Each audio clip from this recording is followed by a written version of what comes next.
Hey everybody, here's a video about round-tripping photos from Lightroom to Photoshop and back again, and some other thoughts about files and file handling and things like that in Lightroom and Photoshop.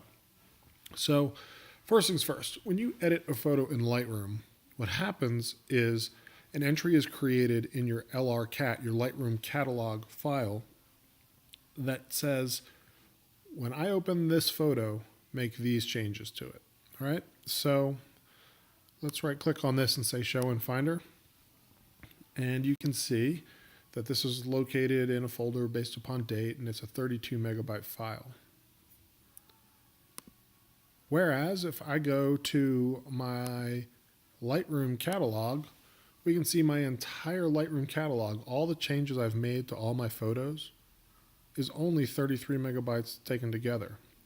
So photos can be big, but no matter what, your LRCat is going to be a relatively small file because it's just the changes. It's just a listing of make these changes to this photo. It's not the photo itself. Hopefully that makes sense. And as we go a little further, that should be clarified. Before we actually do anything, also something to show you is in your Lightroom preferences, you can dictate what happens when you choose to edit a photo in an external editor. So in this top section here, we're going to be editing in Photoshop as a TIFF, in Adobe RGB, 16-bit color space, 300 DPI resolution.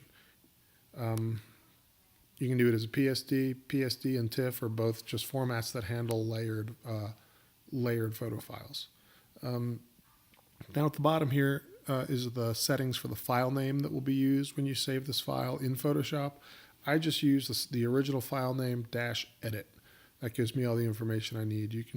There are a couple different options, or you can do a custom just like I do.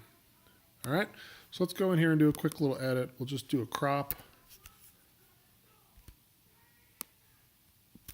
And we can maybe just pop the contrast a little bit and give it a little clarity. And that's enough for what we're doing here. Now again, we've made these changes to this photo in Lightroom, but nothing has actually changed to the file itself. That file that is in Finder, this original file, it's still the same size. What's happened is by editing this photo, an entry has been created in that Lightroom catalog with the changes. Samson, hey Samson, don't worry about that at the door. Sorry, that's Samson at the door. It sounds a little bit like a earthquake because he's 185 pounds. So the usage of LRCat Lightroom catalogs is why you can easily toggle with the backspace and see your before and after. It's the reason you can easily reset to the original settings. It's because all you're doing is deleting or modifying or turning on or off that LRCat. You're not actually changing the underlying file. So at any rate, let's open this in Photoshop now. So what we want to do is we can go Command E, or we can go Photo, Edit in Photoshop. And there's also another option which I'll touch on towards the end, and that's open as a smart object in Photoshop. That's a totally different story and will result in very large file sizes, but it's also an option available to you. So let's edit in Photoshop.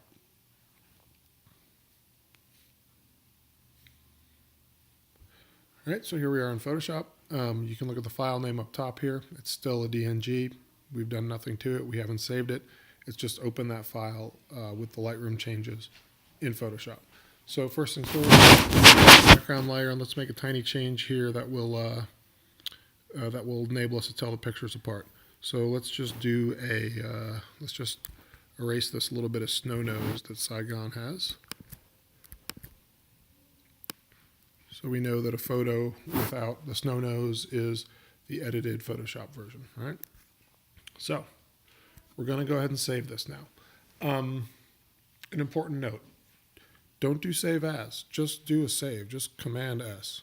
If you do a save as and make changes to file names and extensions and compression and all that, Lightroom will lose track of the photo.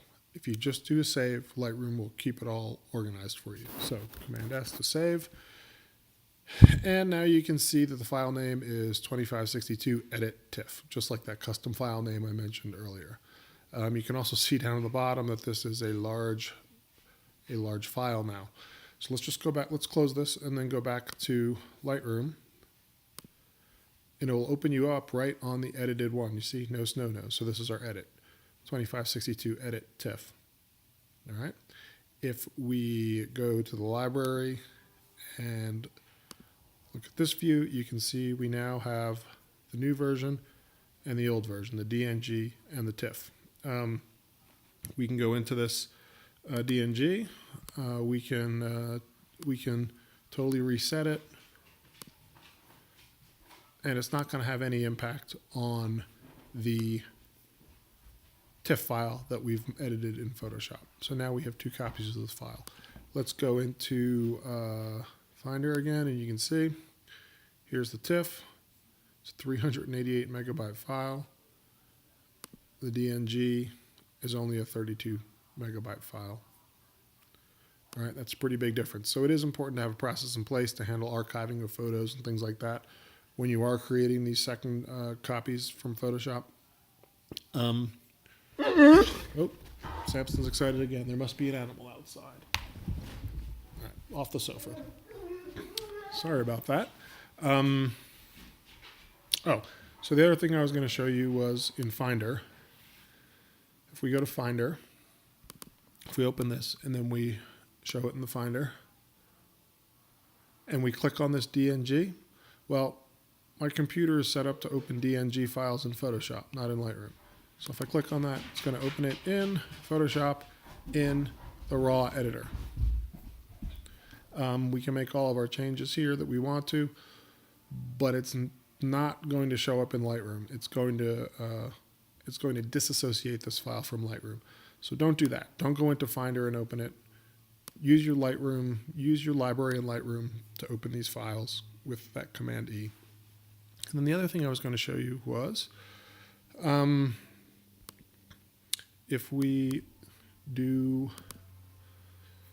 this photo edit in Smart Object in Photoshop, it will open it in Photoshop as a Smart Object, which means if we double click here, we then, we will get, no, not there, here, we will get the Camera Raw editor, but it will not break that association with Lightroom.